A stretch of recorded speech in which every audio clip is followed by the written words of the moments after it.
SWP systematic withdrawal plan.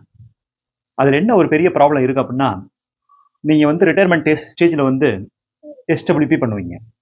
அப்போ SWP பண்ணும்போது என்ன ஆகும் அப்படின்னா, நீங்கள் SWP வந்து ஈக்விட்டி ஃபண்டில் பண்ணீங்க அப்படின்னா உங்களுக்கு வந்து ஒரு சில நேரங்களில் ரொம்ப ப்ராப்ளம் கொடுக்கும்.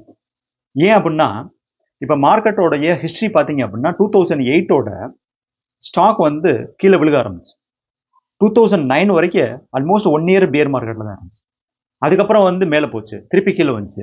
ஆல்மோஸ்ட் அந்த சைக்கிள் பார்த்தீங்க அப்படின்னா bear market to sideways 4 years அதே மாதிரி கீழே வந்து மேலே போச்சு, திருப்பி கீழே வந்துச்சு. அந்த ப்ரைஸை வந்து 2008 ப்ரைஸை எடுக்கிறதுக்கு ஆல்மோஸ்ட் 4-5 இயர்ஸ் ஆயிடுச்சு. அப்போ அந்த பீரியட் ஆஃப் டைமில் நீங்கள் எப்படி SWP பண்ணுவீங்க? அப்போ SWP பண்ணுறீங்க அப்படின்னா, சப்போஸ் நீங்கள் வந்து ஒரு 10 லட்சம் இன்வெஸ்ட்மெண்ட் பண்ணியிருக்கீங்க, மார்க்கெட் வந்து ஒரு 50% கம்மியாயிருச்சு. அப்போ மார்க்கெட் 50% கம்மியாயிருச்சு அப்படின்னா அதில் வந்து 5 லட்சம் தான் இருக்கும். 5 லட்சத்துலேருந்து நீங்கள் எப்படி வந்து SWP பண்ணுவீங்க?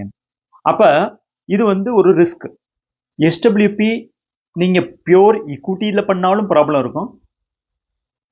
ஹைபிரிட் ஃபண்டு இல்லாட்டினா பேலன்ஸ் ஃபண்டு அதில் பண்ணாலும் ப்ராப்ளம் இருக்கும். ஏன் அப்படின்னா, பேலன்ஸ் ஃபண்டு ஹைபிரிட் ஃபண்டில் நீங்கள் போய் பார்த்தீங்க அப்படின்னா as on today date 60 to 65% ஈக்விட்டியில் தான் இருக்கும். 30 to 35% தான் டெப்டில் வச்சுருப்பாங்க. அப்போ மார்க்கெட் கீழே வரும்போது அந்த ஃபண்ட்லேயும் வந்து உங்களுக்கு வந்து ப்ராப்ளம் கொடுக்கும். ஸோ பியூராக நீங்கள் வந்து SWP பண்ணணும் அப்படின்னா நீங்கள் அந்த மாதிரி பண்ணக்கூடாது. மார்க்கெட் டவுனில் இருக்கும்போது எப்பயுமே வந்து SWP பண்ணக்கூடாது.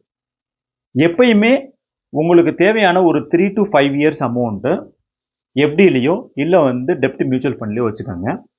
ஏன்னா அந்த டயத்தில் வந்து மார்க்கெட் கீழே வந்தாலும் 2 to 3 இயர்ஸ் இல்லாட்டினா மேக்ஸிமம் 4 இயர்ஸில் வந்து மார்க்கெட் வந்து திரும்பி மேலே வந்துடும்.